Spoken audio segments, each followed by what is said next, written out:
नमस्कार, आप देख रहे हैं दूरदर्शन समाचार। मैं हूं शुभ्रा भट्टाचार्य। अब समाचार विस्तार से। प्रधानमंत्री नरेंद्र मोदी ने 75वें स्थापना दिवस पर हिमाचल प्रदेश की जनता को बधाई दी है। हिमाचल दिवस के मौके पर प्रदेश को संबोधित करते हुए प्रधानमंत्री नरेंद्र मोदी ने राज्य के मेहनतकश लोगों की तारीफ की। प्रधानमंत्री ने कहा कि उन्हें भी इस पहाड़ी राज्य के मेहनतकश लोगों के बीच रहने का अवसर मिला था। 1948 में जब हिमाचल प्रदेश का गठन हुआ था, तब पहाड़ जितनी चुनौतियां सामने थी, छोटा पहाड़ी प्रदेश होने के कारण मुश्किल परिस्थितियों और चुनौतीपूर्ण भूगोल के चलते संभावनाओं के बजाय आशंकाएं अधिक थी। लेकिन हिमाचल के मेहनतकश, ईमानदार और कर्मठ लोगों ने इस चुनौती को अवसर में बदल दिया। जैसे जैसे कनेक्टिविटी बेहतर हो रही है, वैसे वैसे हिमाचल का टूरिज्म नए क्षेत्रों, नए अंचलों में प्रवेश कर रहा है। प्रधानमंत्री ने दिवंगत पूर्व प्रधानमंत्री अटल बिहारी वाजपेयी की हिमाचल पर लिखी एक कविता का भी जिक्र किया। प्रदेश के स्वामी आत्मानंद अंग्रेजी माध्यम स्कूलों की प्रत्येक कक्षा में अब 50 विद्यार्थी प्रवेश ले सकेंगे। मुख्यमंत्री भूपेश बघेल ने कल इस फैसले की घोषणा की। इन स्कूलों में अब तक प्रत्येक कक्षा में 40 बच्चों को प्रवेश दिया जाता था। अधिकारियों ने बताया कि राज्य में संचालित 171 स्वामी आत्मानंद उत्कृष्ट अंग्रेजी माध्यम स्कूलों में शिक्षा की गुणवत्ता को देखते हुए पहली कक्षा से 11वीं कक्षा तक में बच्चों को प्रवेश दिलाने के लिए लोगों में जबरदस्त उत्साह है। लोगों की मांग और भारी उत्साह को देखते हुए प्रत्येक कक्षा में 10 सीटें बढ़ाने का निर्णय लिया गया है। लोक शिक्षण संचालनालय ने शिक्षा सत्र 2022-23 में प्रत्येक कक्षा में 40 के स्थान पर 50 विद्यार्थियों के प्रवेश हेतु निर्देश जारी कर दिया है। खैरागढ़ विधानसभा उपचुनाव का जनादेश कल आने वाला है। निर्वाचन आयोग ने मतगणना की तैयारियां पूरी कर ली हैं। इसके लिए राजनांदगांव स्थित बीज विकास निगम के गोदाम को मतगणना केंद्र बनाया गया है। यहां पर आज अधिकारियों कर्मचारियों ने अंतिम रिहर्सल की। जिला निर्वाचन अधिकारी और कलेक्टर तारण प्रकाश सिन्हा ने बताया कि कल सुबह 8 बजे से मतगणना शुरू हो जाएगी। 73 खैरागढ़ विधानसभा उप निर्वाचन के लिए मतदान प्रक्रिया पूर्ण होने के पश्चात कल मतगणना का काम किया जाएगा और मतगणना का काम प्रातः 8 बजे से आरंभ होगा। सबसे पहले पोस्टल बैलेट जो है उनकी गणना की जाएगी, तत्पश्चात ईवीएम से गणना का काम आरंभ किया जाएगा। सुरक्षा के इंतजाम के लिए जो व्यापक पैमाने पर हमने तैयारी की है और सभी गेट पे पुलिस फोर्स डिप्लॉय की गई है और जो स्ट्रांग रूम है वहाँ पर पैरामिलिट्री फोर्स जो है उसका पहरा है। कल सुबह स्ट्रांग रूम अभ्यर्थियों की उपस्थिति में और ऑब्जर्वर की उपस्थिति में खोला जाएगा और जैसे मैंने कहा कि पासधारियों को ही सिर्फ प्रवेश की अनुमति दी जाएगी। पुलिस विभाग ने सुरक्षा के पुख्ता इंतजाम किए हुए हैं। मतगणना स्थल की सुरक्षा के लिए पुलिस के करीब 200 जवानों को तैनात किया गया है। खैरागढ़ विधानसभा उपचुनाव के लिए 12 अप्रैल को मतदान हुआ था। इस चुनाव में 10 उम्मीदवार मैदान में हैं। छत्तीसगढ़ की सत्ता में वापसी के लिए भाजपा ने नया चुनावी एक्शन प्लान तैयार किया है। इसके तहत सांसदों और विधायकों को अपने क्षेत्र के कमजोर बूथों को चिन्हित करने की जिम्मेदारी दी जाएगी। सांसद अपने अपने क्षेत्रों के 100 सबसे कमजोर बूथ छांटेंगे। इसी तरह विधायक 50 कमजोर बूथों को चिन्हित करेंगे। पार्टी की रणनीति इन बूथों के कमजोर बने रहने के कारणों का पता लगाना और इनको मजबूत करने पर जोर देना है। छत्तीसगढ़ में बूथों को मजबूत करने के मिशन के तहत पार्टी राज्य के लगभग 5000 शक्ति केंद्रों पर विस्तारक भेजेगी। इन विस्तारकों की 24 से 27 अप्रैल तक विधानसभा स्तर पर ट्रेनिंग होगी। पूर्व मुख्यमंत्री डॉक्टर रमन सिंह ने बताया कि मिशन 2023 के लिए भाजपा के कार्यकर्ता और सभी बड़े नेता एक-एक बूथ तक जाएंगे। आगे कैसे बढ़ाए संगठनात्मक दृष्टि से कार्य योजना को, और इसमें बूथ स्तर तक हर बूथ में हमारे पूरे प्रदेश के प्रमुख कार्यकर्ताओं की सूची बन रही है। तो एक प्रकार से बड़ी व्यापक रूप से बूथ स्तर में प्रमुख कार्यकर्ताओं की उपस्थिति होगी, दिन भर का उनका कार्यक्रम होगा, फिर दूसरे बूथ में चले जाएंगे। तो ऐसे 10 घंटे 10 दिन यानी 100 घंटे देने की कार्य योजना है। कुशाभाऊ ठाकरे जन्म शताब्दी वर्ष कार्य विस्तार योजना के तहत भाजपा हर बूथ में अपना संगठन मजबूत कर रही है। इसके लिए कल हुई बैठक में भाजपा के राष्ट्रीय सह संगठन मंत्री शिव प्रकाश और प्रदेश प्रभारी डी पुरंदेश्वरी सहित अनेक पदाधिकारी शामिल हुए। गरियाबंद के कुकदा डैम में कल हुए एक हादसे में युवती सहित 3 लोग डूब गए। तीनों के शवों को बरामद कर लिया गया है। तीनों लोग अजीम प्रेमजी फाउंडेशन के कर्मचारी हैं और अपने साथियों के साथ रायपुर, धमतरी और कांकेर से पिकनिक मनाने के लिए कुकदा डैम पहुंचे थे। घटना की जानकारी देते हुए एडिशनल एसपी चंद्रेश ठाकुर ने बताया कि घटना दोपहर करीब 12 बजे की है। सूचना मिलने के बाद से बचाव दल पहुंच गया था। ये पिकनिक मनाने आए थे और नहाने के दौरान हादसा हुआ जिसमें 3 लोग डूब गए और सभी की डेड बॉडी अभी मिल गई है। हाँ, ये नहाने के दौरान ही हादसा हुआ।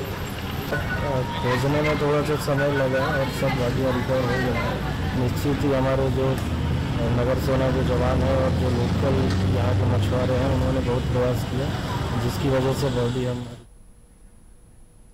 मुख्यमंत्री भूपेश बघेल ने भी इस दुर्घटना पर दुख प्रकट किया है। छत्तीसगढ़ में कल कोरोना का कोई नया मामला सामने नहीं आया है। इस सप्ताह ऐसा दूसरी बार हुआ जब प्रदेश में कोई भी व्यक्ति कोरोना पॉजिटिव नहीं पाया गया। प्रदेश में कोरोना के सक्रिय मरीजों की संख्या भी घटकर केवल 24 रह गई है। 28 में से 18 जिले ऐसे हैं जहां कोरोना का एक भी मरीज नहीं है। स्वास्थ्य विभाग के अधिकारी इसे बेहद अच्छा संकेत बता रहे हैं। इधर पिछले 24 घंटों के दौरान देश भर में 1000 से अधिक नए मामलों की पुष्टि हुई है। वर्तमान में 11,058 रोगियों का इलाज चल रहा है। स्वस्थ होने की दर 98.76% हो गई है। इस बीच कोरोना रोधी टीकाकरण अभियान जारी है। देश भर में अब तक 186 करोड़ 22 लाख से अधिक टीके लगाए जा चुके हैं। स्वास्थ्य मंत्रालय ने बताया है कि कल ही 14,48,000 से अधिक टीके लगाए गए। नक्सली हिंसा से प्रभावित सुकमा के जंगलों से बदलाव की एक बहुत खूबसूरत तस्वीर सामने आई है। यहाँ के मोरपल्ली गांव में स्कूल की नई इमारत बनी है। कल इसका उद्घाटन हुआ तो बच्चों के साथ ग्रामीण भी झूम कर नाचे।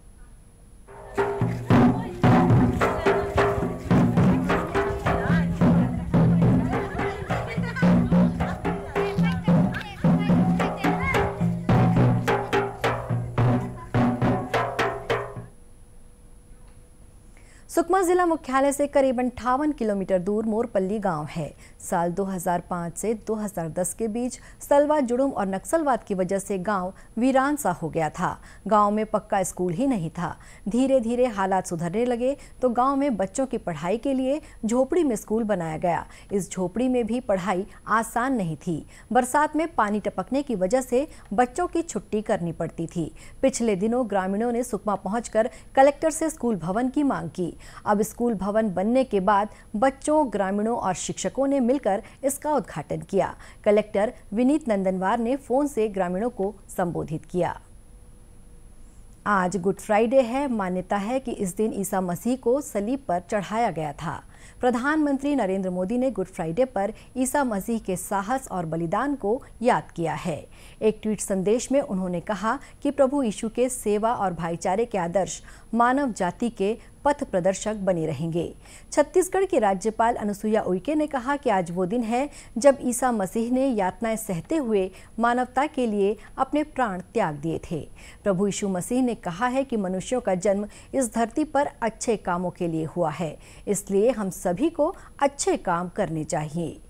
प्रदेश भर में मसीही समुदाय के लोग ईसा मसीह के बलिदान दिवस पर प्रार्थना कर रहे हैं। शहरों में रैलियां निकाली गईं और गिरजाघरों में विशेष प्रार्थना सभाओं का आयोजन किया गया।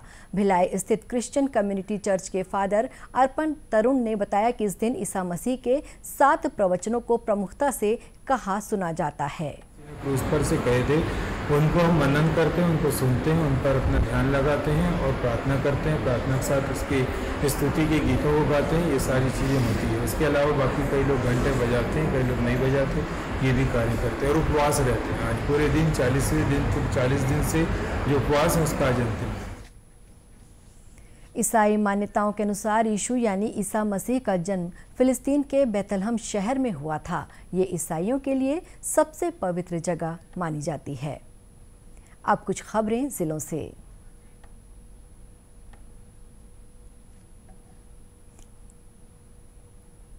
केंद्र सरकार की महत्वाकांक्षी आयुष्मान भारत योजना के तहत संचालित हेल्थ एंड वेलनेस सेंटर आदिवासी बाहुल्य कोरबा जिले में ग्रामीणों के लिए वरदान साबित हो रहा है।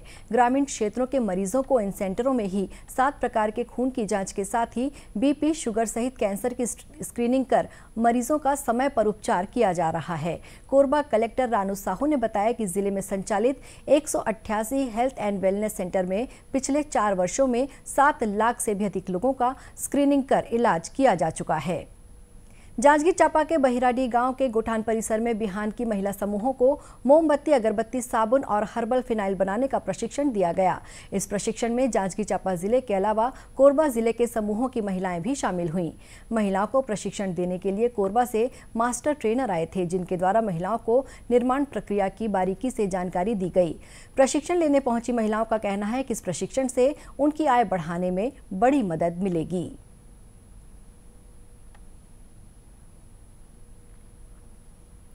बिलासपुर के केंद्रीय विद्यालय में 12 से 14 वर्ष तक के बच्चों को कोरोना रोधी टीका लगाया गया। इस दौरान विद्यालय में 336 बच्चों ने ये टीका लगवाया।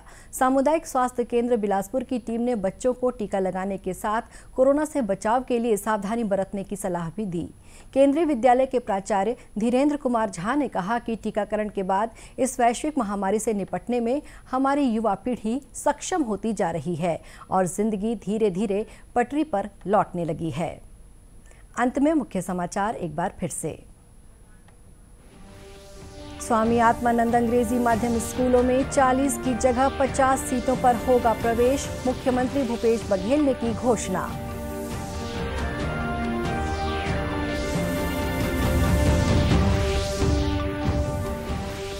खैरागढ़ विधानसभा उपचुनाव में मतगणना की तैयारियां पूरी। कल सुबह 8 बजे से शुरू होगी मतों की गिनती।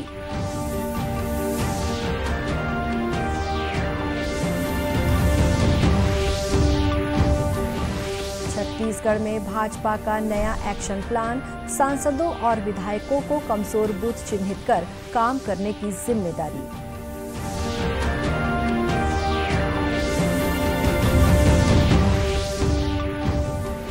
और प्रदेश भर में मनाया जा रहा है गुड फ्राइडे का त्योहार।